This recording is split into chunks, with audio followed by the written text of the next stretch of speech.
Vamos a continuar con el curso de inducción en la materia de física. En este video vamos a ver un ejercicio propuesto. Recuerden, estamos viendo el método de componentes rectangulares en el tema de operaciones con vectores. Vamos a utilizar la metodología de solución que vimos en el anterior video. El ejercicio propuesto es el número 14. Este ejercicio nos dice si F2 vale 150 libras y θ, que está ubicado aquí, tiene un ángulo de 55 grados. De hecho, vean que este ángulo va desde el eje U hasta F2. Determinar la magnitud y orientación de la fuerza resultante. Vamos a encontrar la fuerza resultante. Y obviamente pues nos piden su magnitud y su orientación. Dice de las tres fuerzas es F1, F2 y F3, que actúan sobre el poste. Hay algo importante de resaltar con este método, y es que este método es útil para sumar la cantidad de vectores que nosotros requeramos. No hay restricción. En caso contrario de los métodos del paralelogramo o de el triángulo, que se pueden sumar solamente de dos vectores a la vez. Muy bien, entonces vamos a empezar con el paso número 1. Antes de eso es importante también obtener los datos y las incógnitas que nos están pidiendo. En este caso, recuerden, las dos incógnitas que nos están pidiendo es nuestra resultante, no sabemos cuánto es, y el ángulo de la resultante. Con la resultante encontramos su magnitud y con el ángulo la orientación. Muy bien, los datos por ahora pues ya se encuentran casi vaciados en el diagrama. Solamente faltaría tener el de F2 y el de θ. De aquí los vamos a tomar para tenerlos en nuestro diagrama de cuerpo libre. Entonces, el paso número 1, diagrama de cuerpo libre. Vamos a generar ejes coordenados. Los ejes coordenados que tengo aquí es X y Y. Y vamos a empezar a dibujar nuestros vectores de acuerdo a nuestro diagrama. Recuerden, debemos de encontrar el punto de concurrencia de las fuerzas. Esto se hace en este punto. Aquí todas las fuerzas concurren. Y lo que estamos analizando, pues, es lo que le está sucediendo al poste. Vamos a dibujar entonces la fuerza F1, que es de 80 libras. Ahí está. Vean que va sobre el eje de las X. Quiere decir que toda la fuerza jala en esa dirección. Por lo tanto, recuerden que obviamente no va a tener componente en el eje Y. F2 de 150 libras. Ya estamos vaciando ese dato. Y vean que estoy sumando los ángulos de 25 grados y el ángulo θ, que son 55 grados. Eso nos da un total de 80 grados. Después tenemos a nuestra fuerza 3 de 52 libras, en la cual nos dan un triángulo de dirección para poder encontrar ya sea el ángulo que tenemos aquí, o lo podemos utilizar tal como nos lo da el problema. Este sería un diagrama de cuerpo libre. Vean, solamente están dibujadas las tres fuerzas que me interesan en el punto de aplicación y tengo los datos que me interesan para poder analizarlo. En el paso número 2, cálculo de componentes rectangulares, me voy a traer mi diagrama de cuerpo libre porque va a ser muy importante para determinar las componentes rectangulares. Recuerden que estas componentes rectangulares son proyecciones de cada una de las fuerzas. Entonces vamos a empezar pues con la fuerza F1. ¿Qué tenemos para la fuerza F1? Como les comentaba hace ratito, pues la fuerza F1 viaja a lo largo del eje X. Por lo tanto, pues la componente F1X es igual a F1 y son los 80 libras. Es decir, toda la componente NX pues es prácticamente la fuerza F1. Y por ende, pues F1Y es igual a 0. Es decir, si nosotros colocáramos aquí a una persona observando, pues esta fuerza la vería reflejada exactamente en el 0 de nuestro eje de coordenadas. Por lo tanto, en el eje Y no hay fuerza que esté jalando en esa dirección.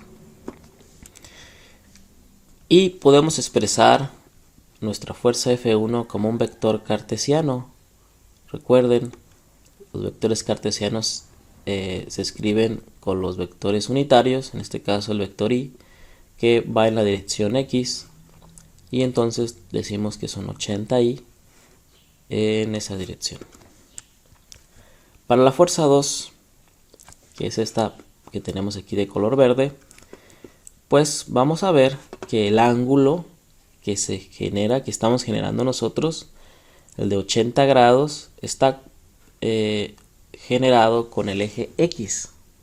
Por lo tanto, la componente en X debe llevar la función coseno. Si nosotros utilizáramos el ángulo que está aquí, que también es correcto, que es el ángulo de 10 grados, si yo utilizo este ángulo, el de 10, yo puedo decir que la función coseno le corresponde al eje Y, pero debo usar este ángulo de 10. Por ahora vamos a usar el ángulo de 80 grados. Entonces el ángulo de 80 grados está generado con el eje X, por lo tanto la componente en X va a utilizar la función coseno. Coseno de 80 grados. Recuerden, si yo quiero usar este ángulo, yo usaría el seno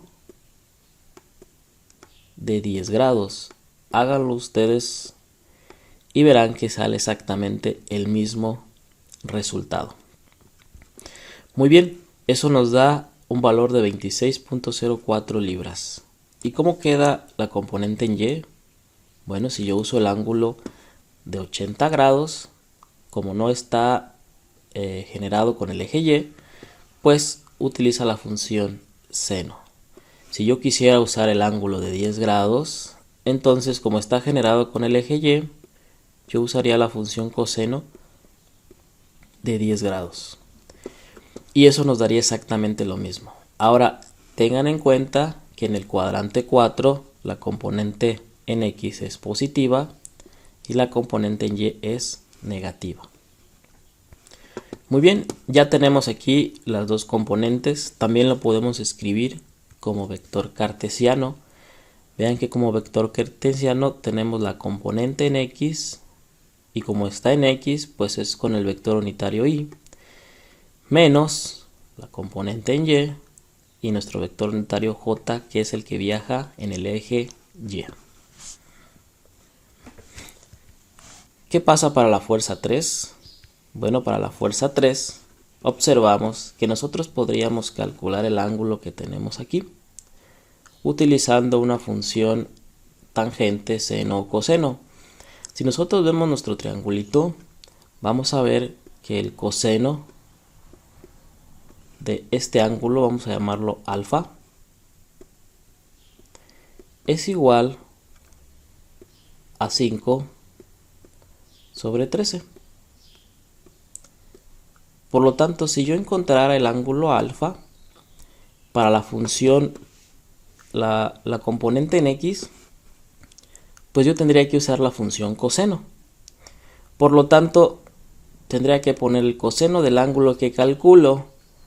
Quiere decir que lo puedo sustituir por este valor, 5 sobre 13, que es lo que estamos haciendo en esta componente. Vean, F3X es igual a la fuerza total por el coseno de alfa. Esto es el coseno de alfa, 5 sobre 13.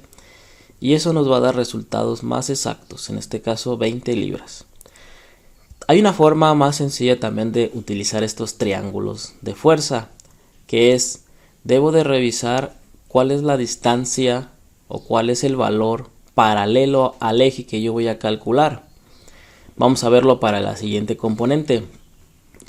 Si observan, yo quiero calcular la componente en el eje Y. ¿Cuál es el valor que tengo paralelo al eje Y? Pues si se fijan, es el valor de 12. El valor de 12 es paralelo al eje Y.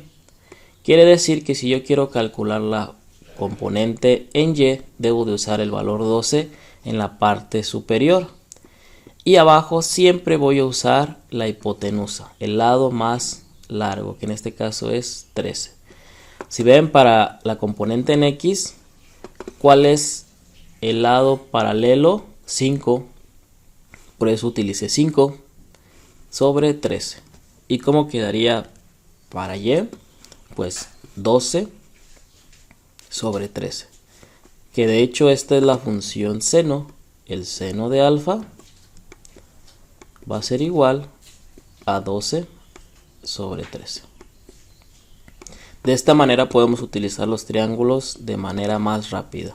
Entonces recuerden, si yo quiero calcular la componente en X, visualizo cuál es la distancia que es paralela, en este caso 5, y lo divido sobre la hipotenusa. Si yo quiero calcular la componente en Y, utilizo la distancia que es paralela y debajo siempre va la hipotenusa.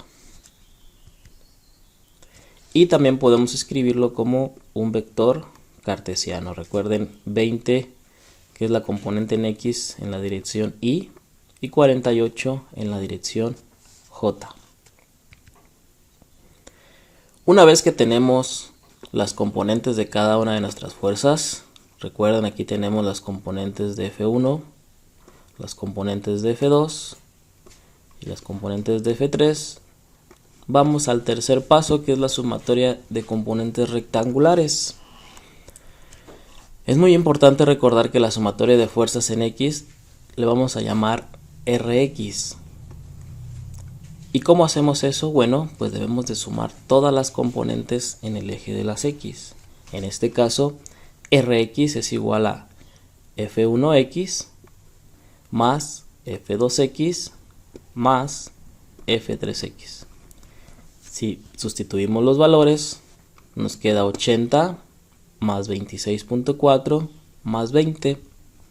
Hacemos una suma escalar, como las que sabemos hacer normalmente, y eso nos da un valor de 126.4, y recuerden, pues son libras, ¿verdad? Ahí está, ya tenemos a Rx. Hacemos lo mismo con la sumatoria de fuerzas en Y y le vamos a llamar Ry. Ry entonces es F1y más F2y. Recuerden, estamos haciendo una sumatoria, después agregamos el signo, y F3y. Entonces, al sustituir los valores, vean que F1y vale 0, F2y vale menos 147.72 y F3y vale 48. Eso nos da un resultado de menos 99.72 libras. Ahí está. Hay que tener en cuenta los signos. Rx nos dio positivo, Ry nos dio negativo. Quiere decir entonces que si nosotros dibujamos estos dos resultados de nuevo en nuestro eje coordenado, vamos a tener a Rx, como es positivo, en el eje X positivo, y Ry, como es negativo, en el eje Y negativo. Ahí están. Estas son nuestras dos resultantes de las sumas de las componentes rectangulares de las tres fuerzas que tenemos. Vean que esto nos ayudó a que tres fuerzas se convirtieran en dos fuerzas que van a lo largo de los ejes. ¿Esto para qué nos sirve? Para el cuarto paso, que es encontrar nuestra resultante. ¿Cómo encontramos la resultante? Utilizando ya sea el método del paralelogramo o el método del triángulo. Si nosotros la dibujamos aquí, la vamos a tener en esta dirección. Obviamente recuerden que se forman los triángulos que tenemos en esta parte de aquí. Muy bien. ¿Cómo hacemos eso? Bueno, recuerden que nosotros ya sabemos cuánto vale Rx y Ry. Podemos utilizar las fórmulas que tenemos por default en el método de componentes rectangulares. La primera fórmula dice que es la raíz cuadrada de Rx al cuadrado más Ry al cuadrado. ¿De dónde sale esto? Si yo utilizara el método del triángulo, puedo enviar esta fuerza Ry a esta parte Y si se fijan, tengo Rx y Ry y forma un triángulo rectángulo, es decir, aquí hay 90 grados. Por lo tanto, puedo usar Pitágoras, que me dice que la suma de los cuadrados de los catetos es igual al cuadrado de la hipotenusa, y de esa manera encontrar R. Entonces, de esa manera puedo encontrar el valor de la magnitud. Y para el ángulo, ¿cómo lo hago? Bueno, pues tengo también la función tangente, que si recuerdan, la tangente del ángulo θ es igual al cateto opuesto Ry sobre Rx. Si yo despejo θ, me queda la tangente inversa de esas dos componentes de resultante. Si sustituyo valores en la primera ecuación, me quedaría 126.04 al cuadrado más, entre paréntesis, menos 99.72 al cuadrado. Hay que tener cuidado con los signos aquí. Recordemos siempre que un valor negativo elevado al cuadrado nos va a dar un valor positivo. Por lo tanto, al hacer nuestras operaciones, la resultante nos da de 160.71, muy similar a 161 libras. Esa sería la magnitud de nuestra resultante. Y para el ángulo θ sustituimos valores. Vean, también hay que agregar los signos. Ry vale menos 99.72 y Rx 126.04. Hacemos los cálculos y obtenemos que θ tiene un valor de menos 38.35 grados. ¿Qué significa este signo negativo? Cuando nosotros tenemos un ángulo positivo, lo medimos en sentido antihorario,